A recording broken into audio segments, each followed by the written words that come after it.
Hello, good morning. Welcome to my shop. Today is the 21st of May. I'm in here a little early again this morning. So, okay, we're almost down to the end of dealing with tired old paper capacitors. So I have one more here. Take a look on the schematic about this guy before I go at it. Pretty sure that's the tone control capacitor. Then we have this curious one up here, which I'm not inclined to change out, but I want to know a little more about it. And then there's another oddball right in here. So we'll take a look at all three of these capacitors on the schematic and see what we can figure out about each one of them. Let's take a look. Okay, so the first one is the tone control capacitor. Okay, and this is the tone control right here. This is the capacitor in question. 0.01 capacitor to ground on this feedback line, which I don't fully understand how this achieves. I think two things. One is a loudness effect and also feedback to control distortion. Exactly how this works, I don't know, but I see this in a number of radios now, so sooner or later it'll all come clear to me. But for now, we can assume like a couple things. One, if there's no capacitance left in this capacitor, then it's not doing its job to, what would appear to me to be, to drain out any signal that might be here. That doesn't make a lot of sense to me, frankly, because I think what you're trying to do is feed back the output of this tube back into the input of the tube. You can't drain out all of the signal and have some feedback left here. Not all making sense. Now also, any DC is blocked by this guy. Also use a small capacitor, so you know how much signal is being let through here anyway. Let's see, that's a 20K. You know, this is a 5 meg. Oh, 5 meg resistor here. It's almost an open circuit. Well, not really, but that's a really high resistor.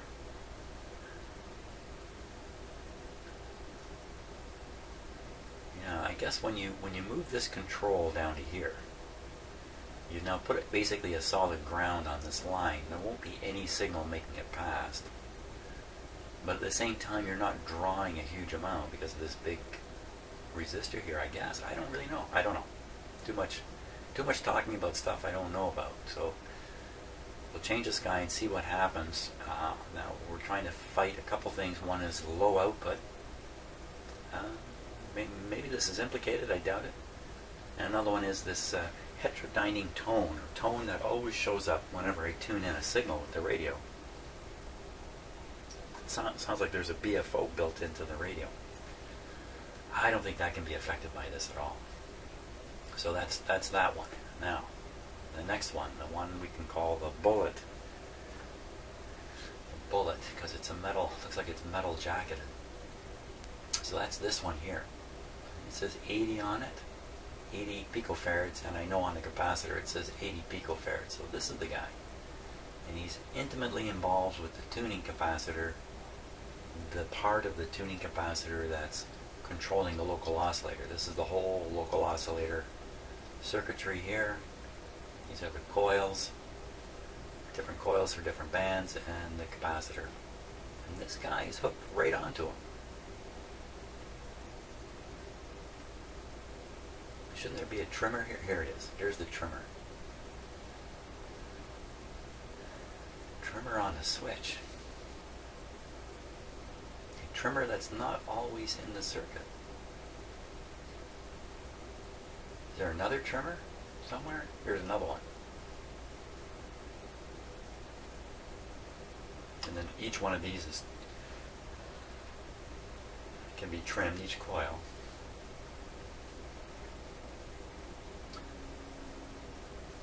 I think we should take a look at this and see if we can figure out if this is still 80 and if it's leaky. Let's see, leave it in the circuit. Going this way is a capacitor into an, oh, like this tube is turned off. The set's turned off. This is just an open circuit here. Coming back this way. Ooh, well, if I put the radio in AM band, the switch will be in this position. It looks like these are open.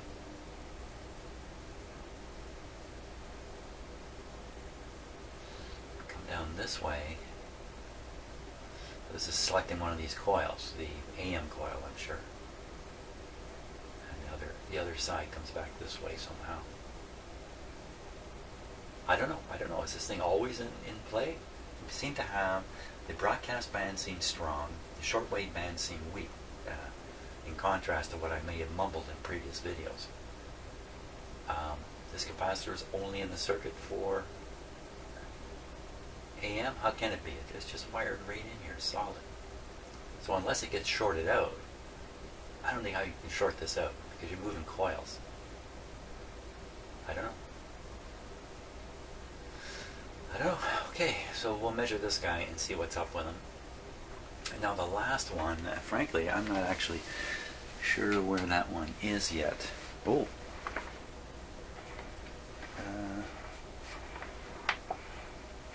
I don't know why I said oh, but oh. Okay, I think I can figure this out fairly easily. Let's get back on a camera here.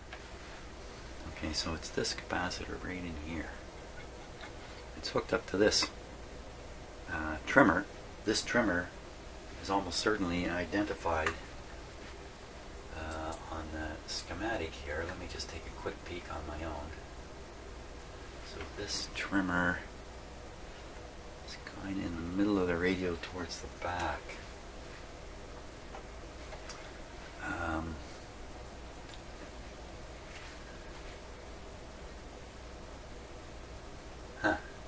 Okay. Looks like I can't be sure here.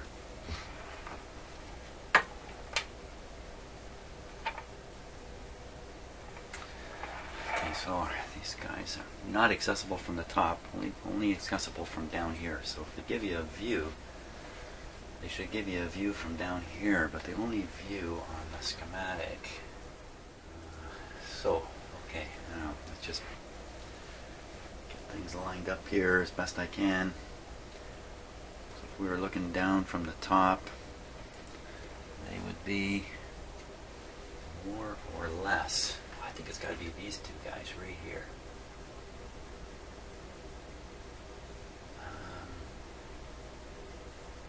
Why are these darkened? Why are these ones darkened? These ones are darkened. These are all darkened too. But these aren't. What are they trying to show here? Oscillators, oscillator, oscillator, oscillator, lots of oscillator. I don't know. Why are these darkened? Hey, there's something. We haven't looked at the 6x6 Magic Eye tube for a while yet. Do not remove the keys. Look at that. Do not attempt to remove the keys. I think all the keys are missing on this radio. I think they're all gone.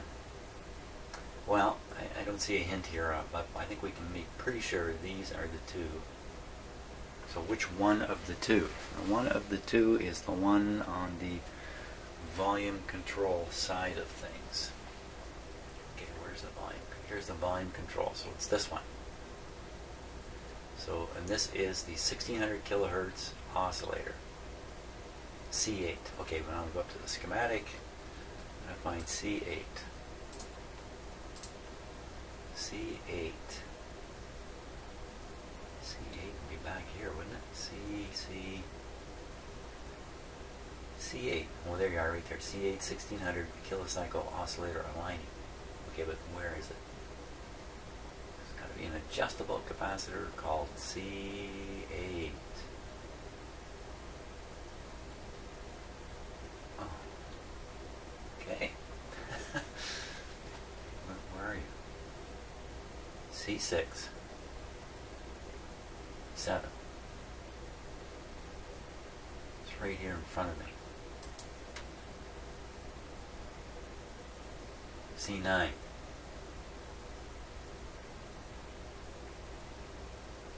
C19. C8, there it is. There it is. C8, I found it. C8, okay. So off of C8 there must be a fixed capacitor. There it is. 6.5 picofarads. Okay, so we know where it is and what it is. C23, 6.5 microfarads. We can measure these. This guy is just the ground here. We can measure this. Well, well, you know what? We can try. Let's make a little measurement here. Try it with this. Start on the 80.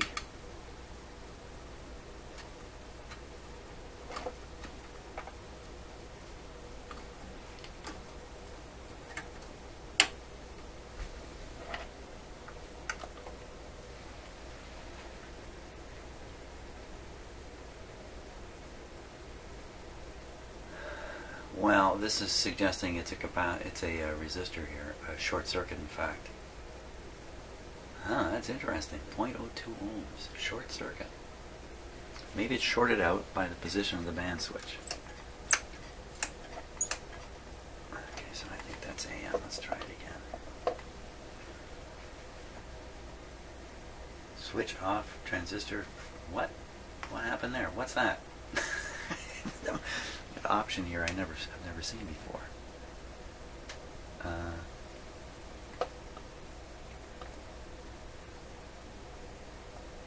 There we go.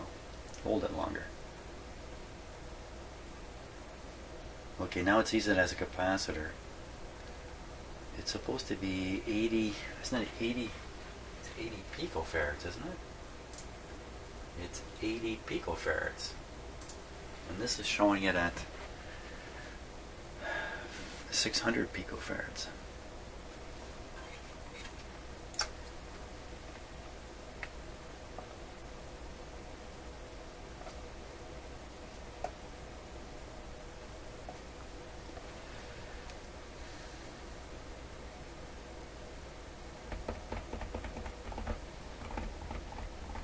What happens if I just tune the radio to the other extreme here?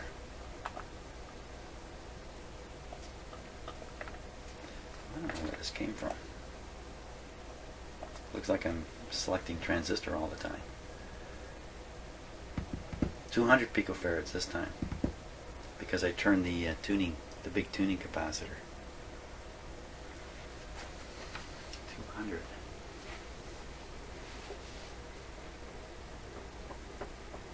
Well, I think the only way I can be sure here is to lift one lead off this 80 picofarad capacitor and see what's up with it. Now, maybe this one has some thermal characteristics. That it's a particular type in a particular place. That's the compensator. You know, we think that's the compensator for drift.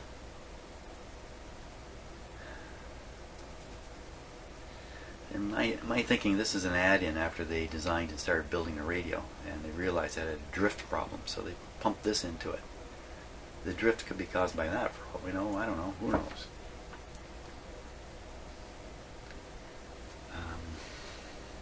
Okay, we got a fair bit of lead here, I think.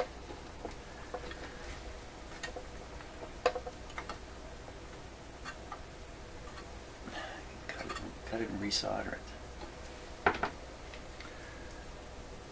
I wouldn't do this if I didn't have an 80 picofarad capacitor ready.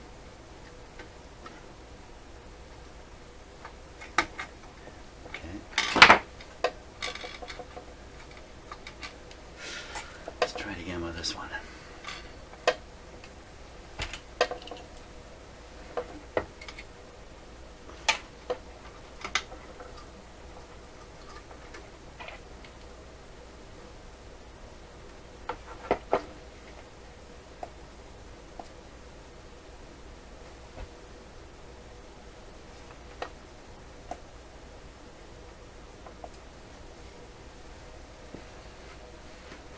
Damaged part. No unknown or damaged part. Really?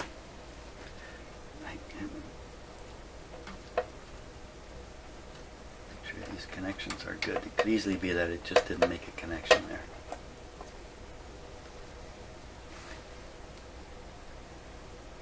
Look at that. 80 picofarads, right on the money. V lost nothing. 80 picofarads, right on the money. Isn't that's spooky to me? Okay, so I think we can relax on that one. I mean, look at the quality of this capacitor. It's a beauty. Now I gotta hook it back up. Okay, so one of the reasons why perhaps I had more faith in capacitors than some. Mind you, I do find defective mica capacitors. It happens, there's no question about it. It's just not very common.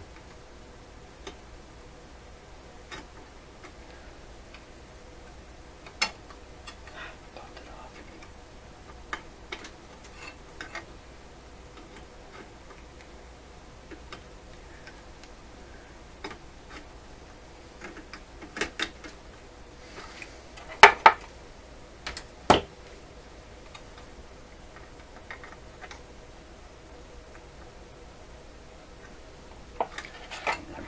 Break the end of the wire here, right on the end of the capacitor. I'm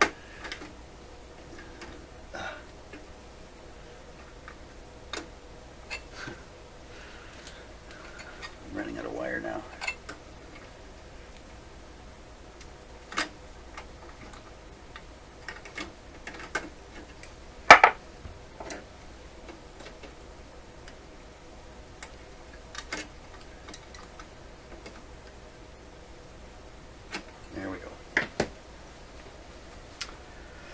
Okay, so that's one messed around with for no good reason. Let's mess around with the other one.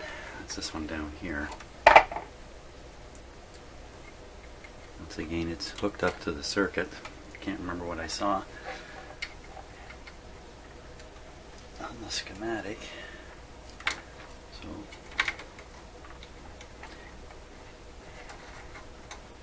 we'll take a test and then we'll have to look at the schematic and figure out why it didn't work.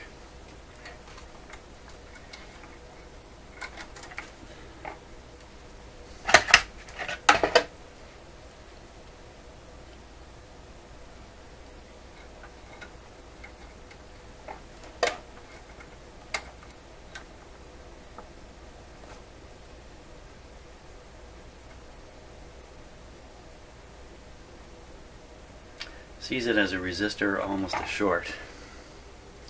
We're left in the same situation again here. Is that because it's shorted?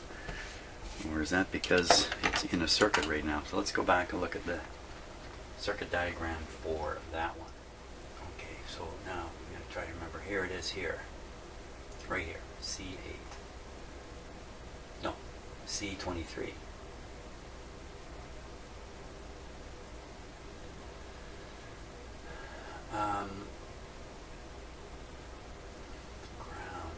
This way. Oh boy. Well, maybe if I rotate the band switch, I might find a position where this becomes testable.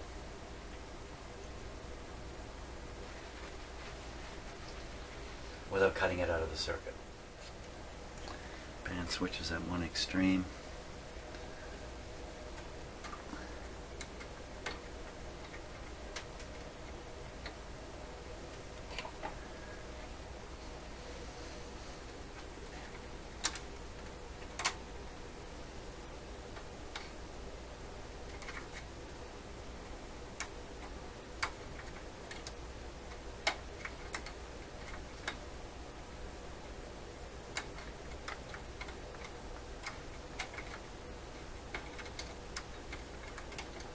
What's going on here?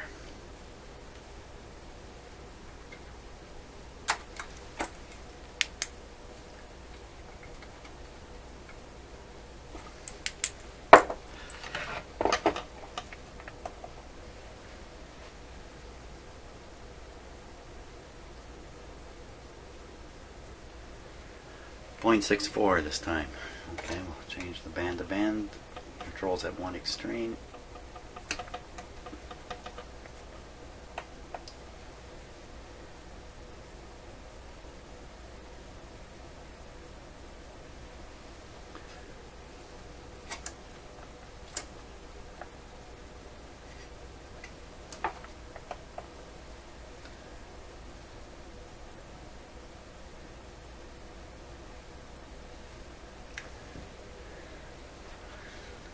each part. I'm at the other extreme. Let me go back one.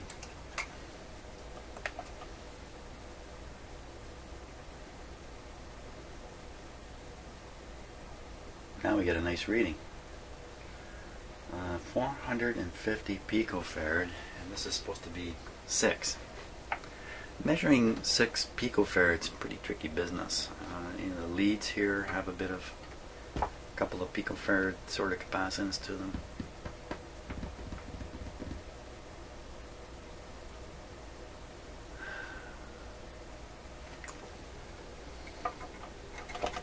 It's a very small value to check. Why would I even think there's trouble with it?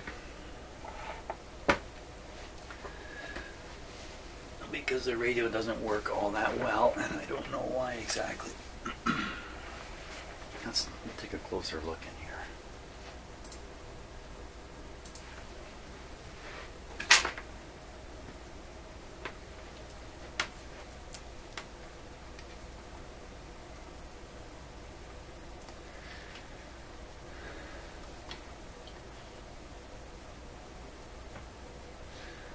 It's got this rubber seal at the end here, which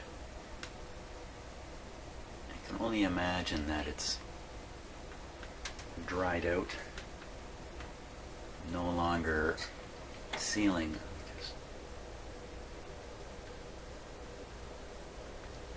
And then it's pretty strange. Oh, so okay, what's that other wire?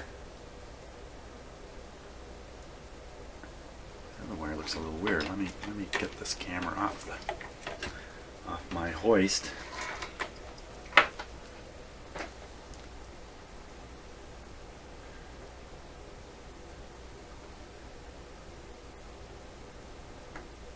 I'm looking way down there. That's pretty strange looking. What is that?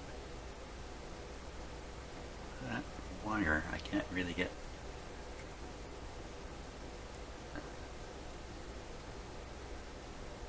Well, it looks like it's barely connected down there, but I'm sure that's just kind of an illusion.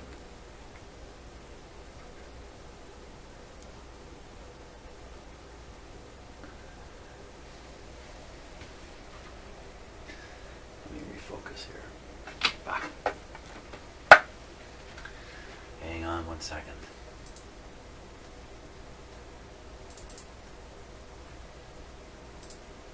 I have to bring up the focus controls here for the camera.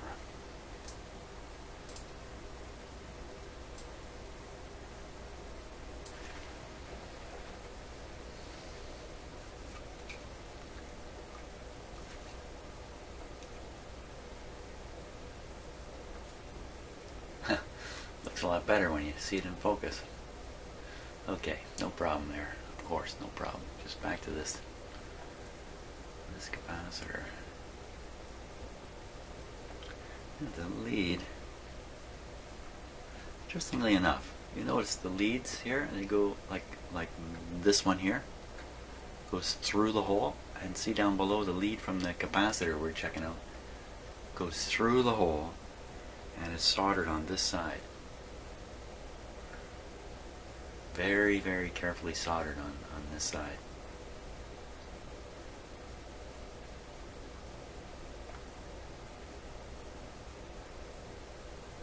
All the connections are made on the other side. No, oh, not all of them. That could just be manufacturing preference while you're building these things. Or there could actually be a reason for it.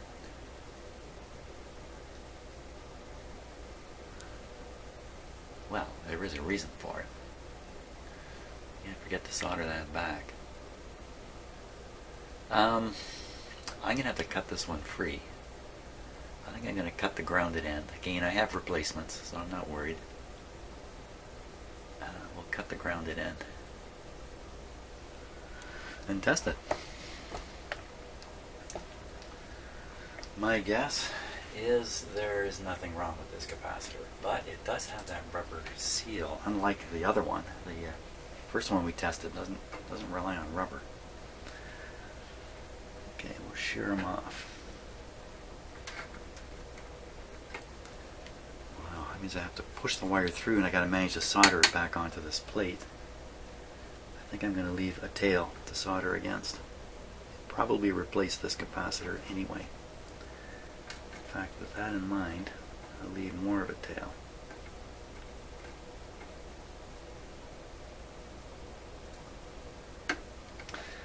That's it.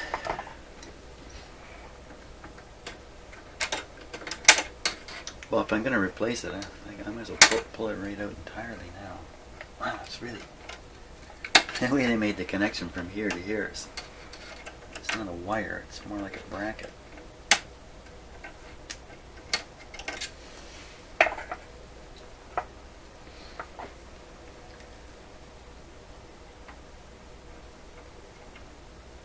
I need bigger, more powerful cutters for this job. Okay, just before I squeeze, make sure I'm not catching a wire in behind there.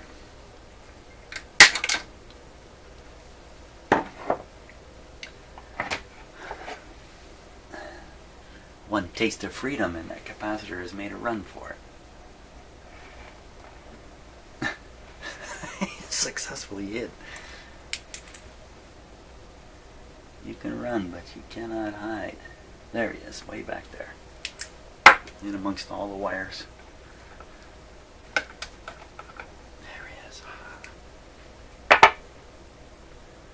So a little bit of an unusual capacitor. Really sealed here with a solder wipe. This end a rubber thing. Maybe they were a little afraid of putting solder on this. So they used this, I don't know, that's a crimping connection? I don't know what they did there. Something unusual about how they connected this end though. Can we read it? S7201, not another word. Okay. S. Mr. S7201.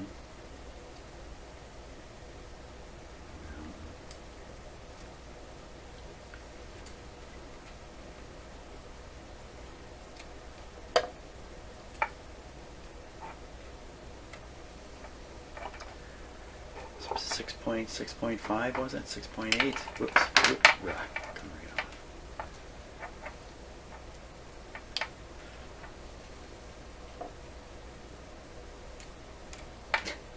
Come on.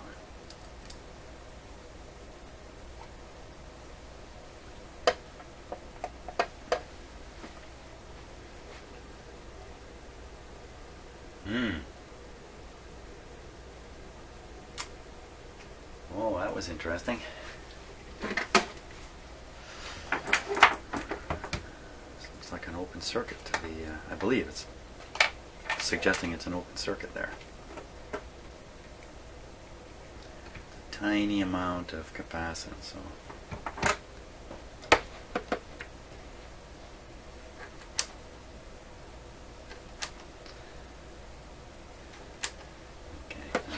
This is again tricky because it's right at the limit of what a meter like this can read. I'm on the 2 nanofarad scale.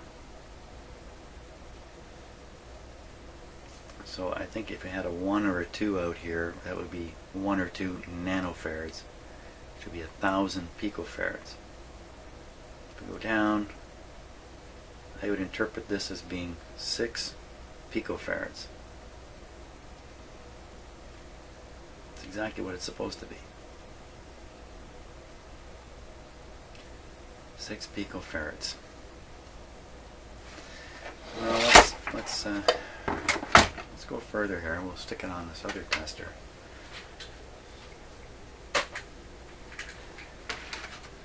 Again, same problem.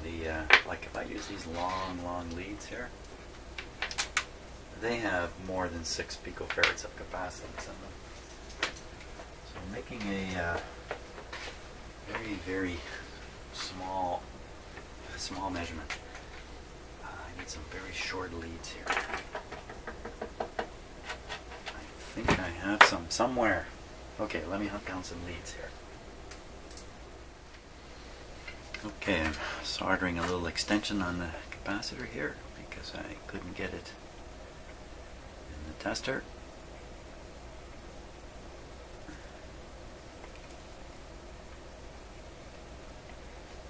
Okay,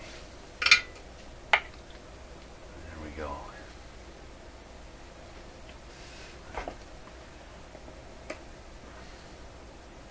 Ooh, she's a hot one. Oh boy.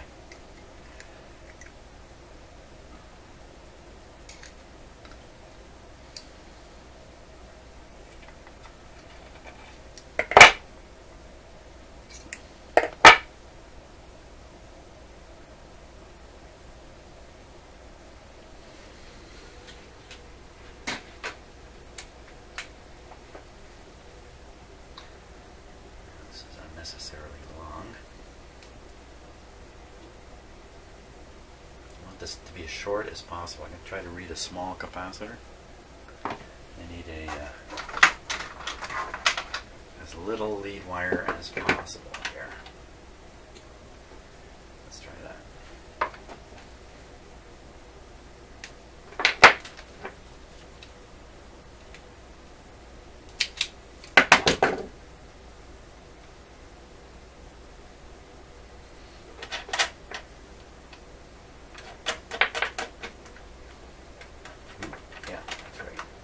Side there. I'm assuming this is electrolytic.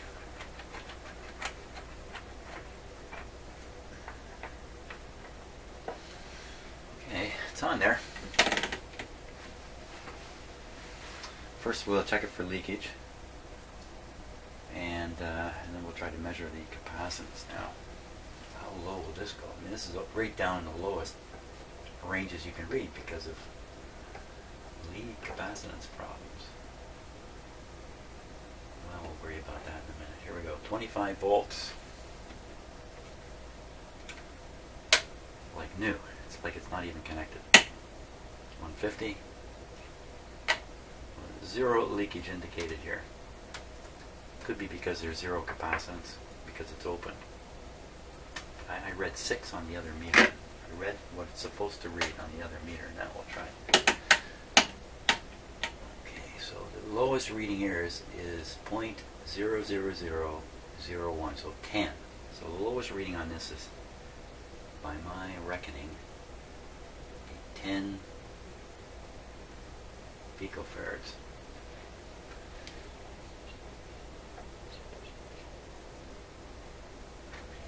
See the eye. But it's really right at the end of this.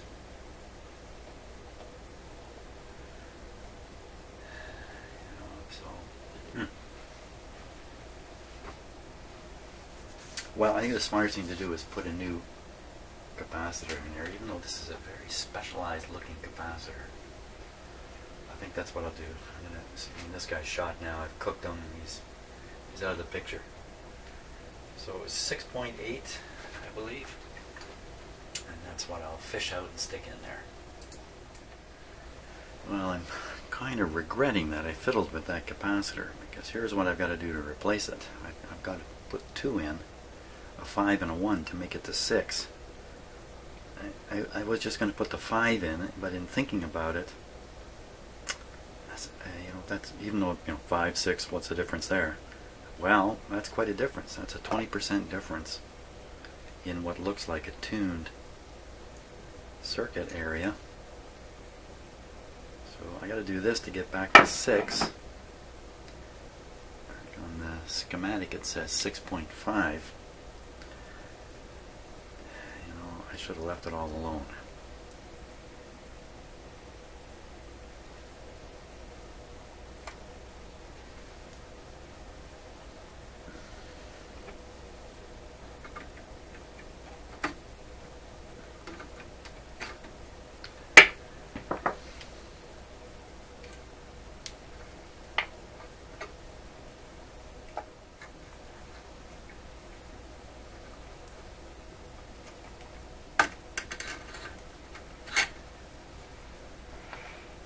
Solder that.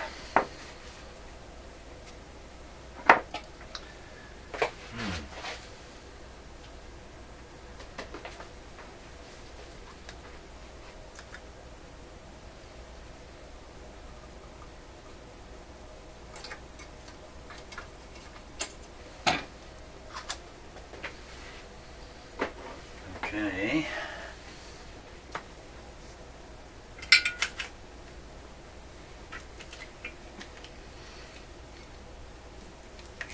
Oh boy.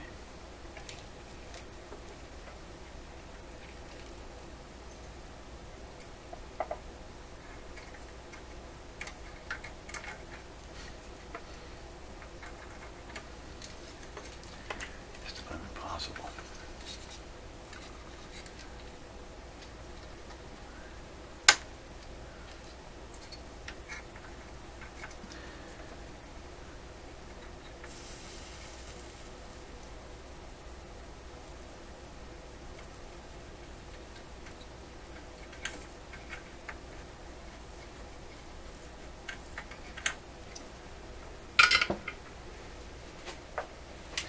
Once again, the impossible is done. Let's check it out.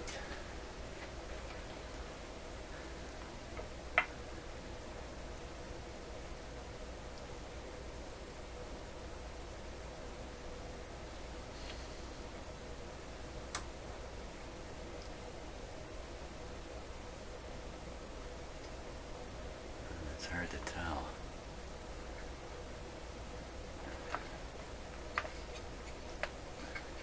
The trouble I made for myself here by taking that part out.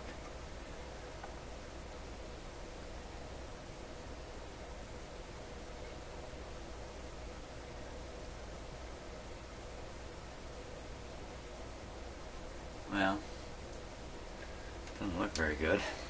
I can make a little better job of that. I think it's soldered, but it's kind of weak.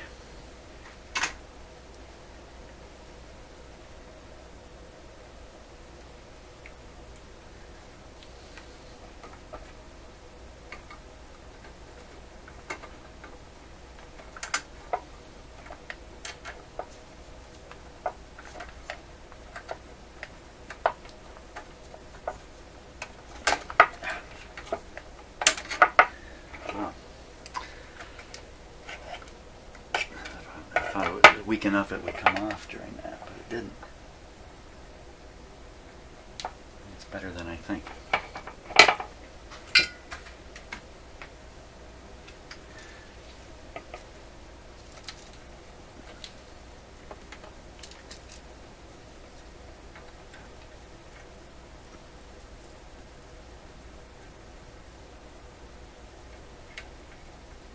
That's a lot better.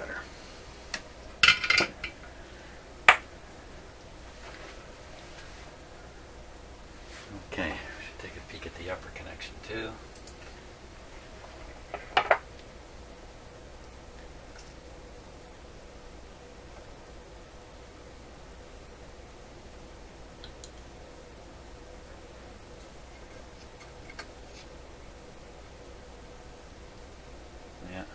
Yeah, okay.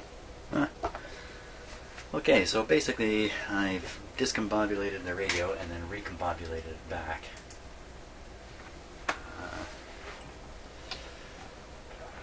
do something I can pretty sure to have success at, and that's getting rid of this capacitor down here. Where's it go? Spoke too soon. Okay, so it's right between this connection and here, just between these two. Not impossible to get at.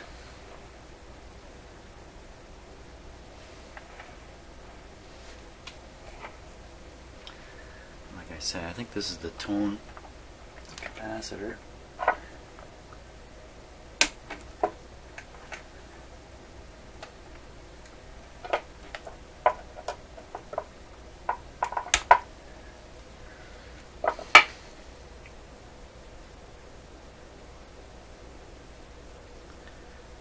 0.01. Oops. Well, we'll never know now. Yeah, it's 0.01. I can see it there. 0.01. Put that in our rogues gallery of capacitors to be tested yet. Grab a 0.01.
sometimes when I'm trying to hold things in front of the camera, so you can see what I'm doing, I'm not doing myself any favors.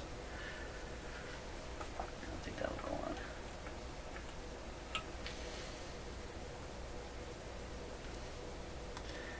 So then you end up watching me be clumsy.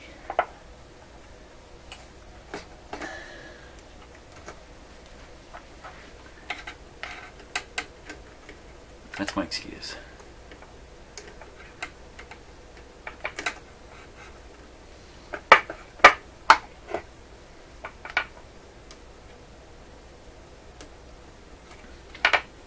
Do it like that. Do it like that.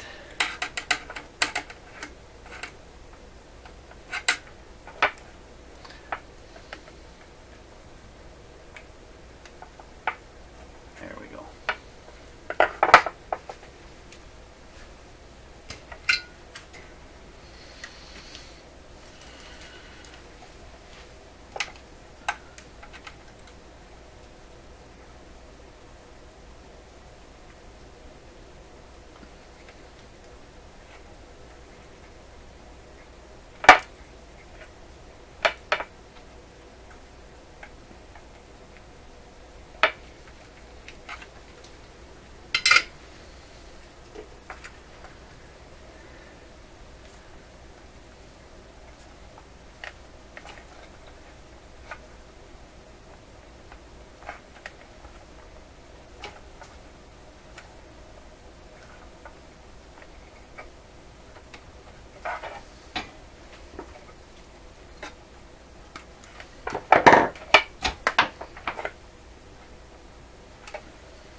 Okay.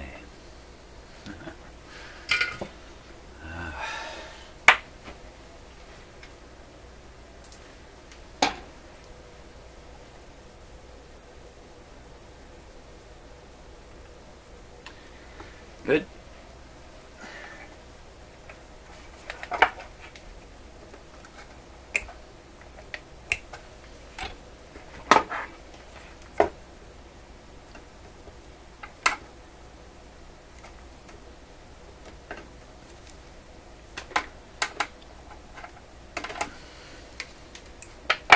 Okay, time for a test. Time for a test.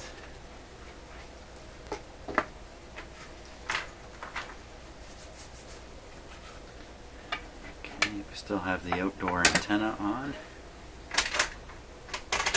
Quite a few changes, so I'll certainly start this up with the... Oh, what are you looking at that for?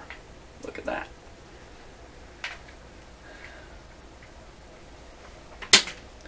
Plugged in.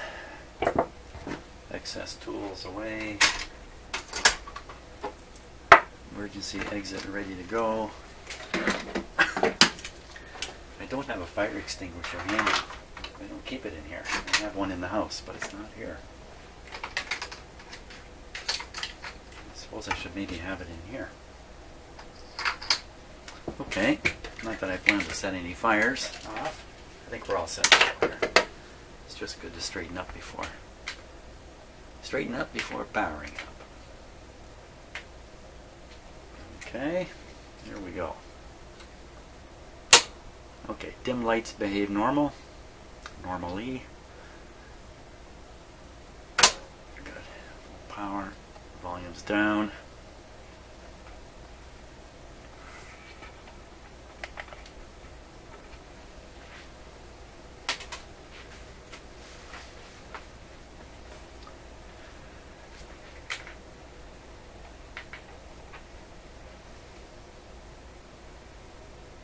So I'm listening with the volume down now for any crackling stuff.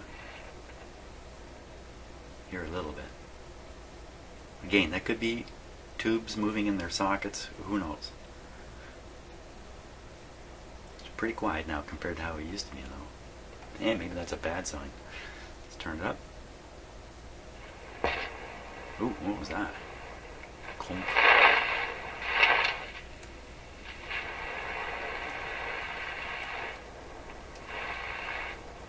Tone control works.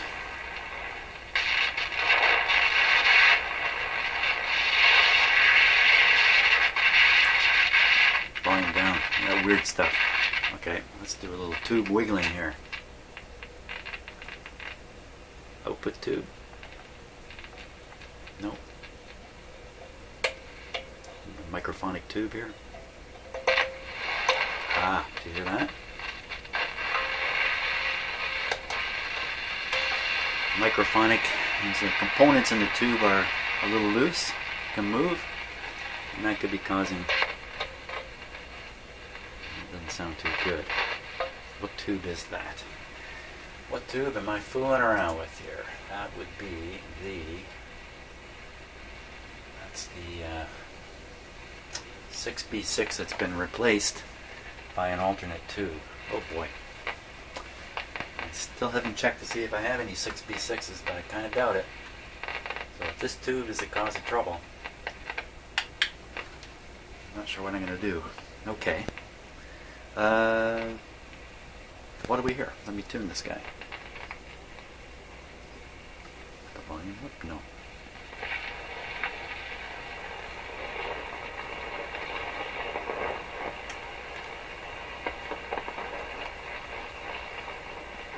Not much happening. Ooh. That's like the worst, that's the worst it's been. Let's try another band here.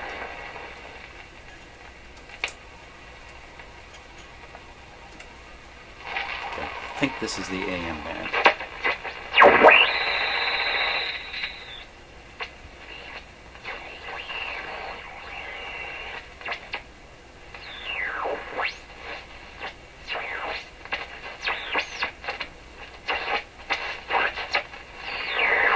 Lots of stuff.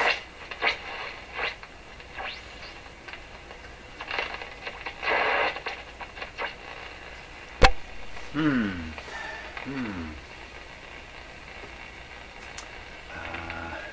just see. It's not for sure. I'm still confused about what band they have it on here. Okay, so I think that's the AM band. Shortwave 1, 2, 3, 4. Nah, they don't sound very good at all, do they? Let's see.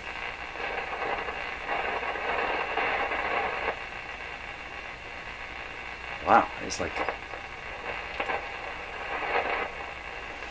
it's hard for you to see what I'm doing here.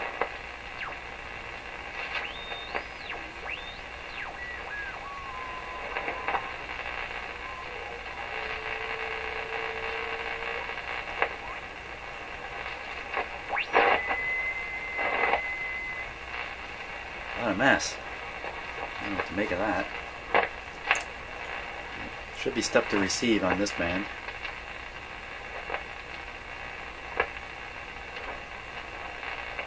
There's lots of noises coming out of this radio, nothing to do with what I'm tuning here. Lots of rushes and thumps. That's a bad, bad radio.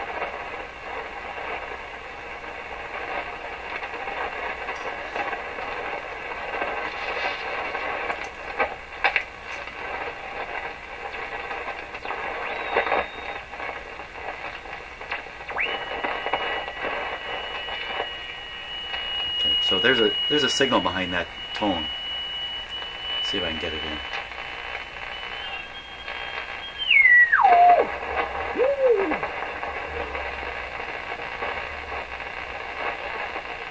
Hear the voice?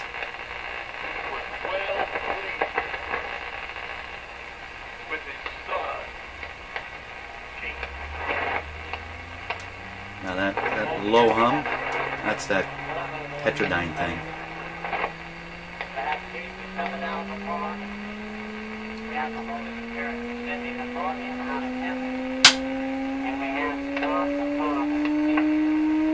She's gonna blow! Run for it! Okay, lots of problems still with this radio. Wow, really thought we'd be. I still hear the clicking. Now some of that clicking could be coming through the power line. It could be external interference causing that. In some cases it sounds to me like the sensitivity is about here. You hear a little click and it seems to jump up. A little click, it seems to jump down again. So I'm pretty suspicious there's still failing parts in here. Could it be a tube? Oh yes, very much so. It can't be a paper capacitor anymore, they're all gone. Now, you know, that could be external.